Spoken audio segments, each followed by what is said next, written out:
Hello and welcome to another episode of the Arouse Podcast. This week's episode is something very special to me and completely unique, hence I did not add my regular intro to this because I don't want to take anything away from the message that's going to come across with today's episode. And I'm actually going to go into, my story on how I contemplated taking my own life. There is a trigger warning for this episode. I will be talking about a lot of triggered topics, including suicidal thoughts. So if you are triggered by any of that, then please turn off this episode, pause it, do not return. A lot of people would never think that I had ever contemplated taking my own life. Come a long way from where I was, but I would like to tell you guys a story on, how I got to that point, what turned my life around. I had recently graduated from my university degree. I was unemployed. I was living in a brand new town, all by myself, didn't know anyone, wasn't working, so didn't really leave my house. I was having a really rough time. My boyfriend lived 2 hours away, and I would only see him on weekends. I was alone for a good 5 days out of the week. I noticed everything was changing around me because my habits were changing. I was waking up later. I didn't want to go outside and do anything. I barely left my house except to pretty much go get food to eat. Besides that, I really wasn't doing much, and I was getting consumed by a lot of my thoughts. I finally got some sort of employment that paid me shit for the work that I did. I just took it because I needed a job. I needed to make some sort of money. I was tired of just sitting at home all by myself all day long. And when it started, it was okay, but things very quickly took a turn for the worse. My boss was harassing me at doing my job, and instead of, teaching me and being what a leader would do, instead of correcting me, he would belittle me and, make me feel really bad about, small, simple mistakes that I made instead of, showing me, hey, do this instead so you don't make the same mistake. And he would just tear down all my confidence and make me feel like shit. He yelled at me several times, leaving me to the point where I drive home crying and, cry for hours on end because I felt so bad about my employment. And, I hated him. He was a true monster on the way that he was treating me, and I was brand new in the industry that, I was hired into. He didn't understand that I was a beginner. I was trying to learn new things and learn from my mistakes, and he thought that, I should know everything from the beginning, and once you make a mistake, you don't ever make it again. At this point, I was so miserable. I was contemplating quitting my job because I was like, I would rather be completely broke and homeless than go into that every day. To continue to be treated like that, because no one deserves to be treated like that. So I call, my boyfriend at the time, and I call a couple other people in my life, and a lot of them are like, oh, just push through. They're like, I'm sure it's not that bad, and, you've probably dealt with worse, and blah, and all this stuff that it's like, oh no, you should stay there. Continue to be abused by your boss because, you're getting paid. You can pay your bills now. My sister was the only one that could actually empathize with how I was feeling. She acknowledged that my feelings were real and valid.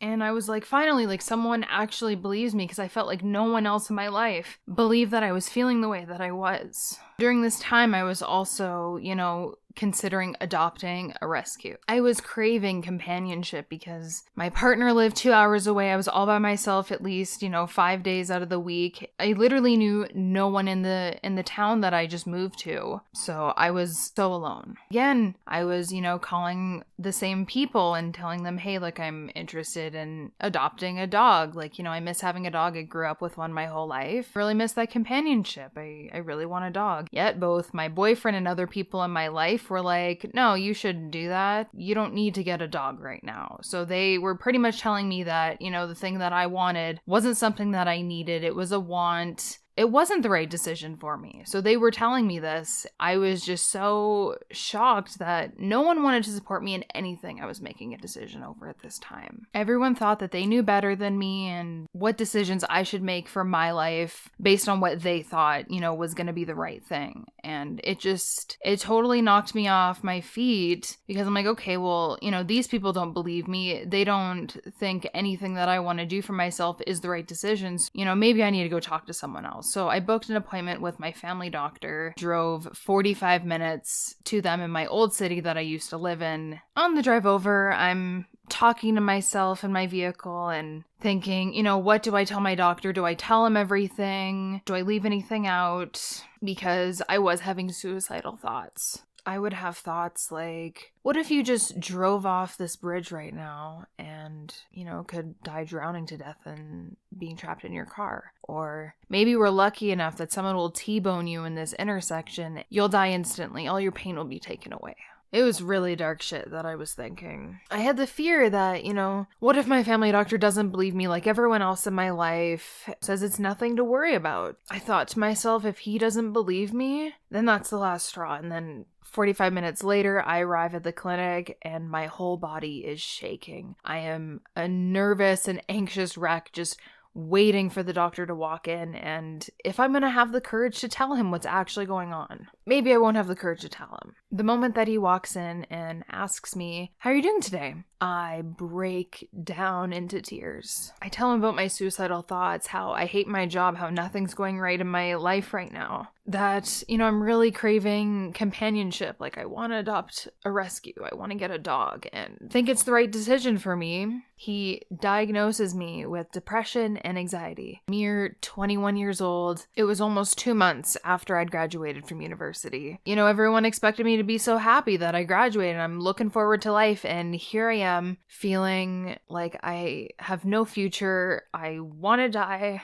I was asking for help. I was almost screaming at the top of my lungs, asking for people in my life to listen to me. And almost no one did. I felt so crushed that no one believed me. And the way that I was feeling was actually real. It was actually something that was going on inside of my head. My doctor actually said, get that dog. If that's what you want, if that's what you think is going to help you because you don't want to be on any medication right now, we can, put that onto the sidelines right now and, go adopt a dog. Just make sure that it's what you really want. And, if you think it's going to help, then go do that. I felt like I had finally been heard and understood.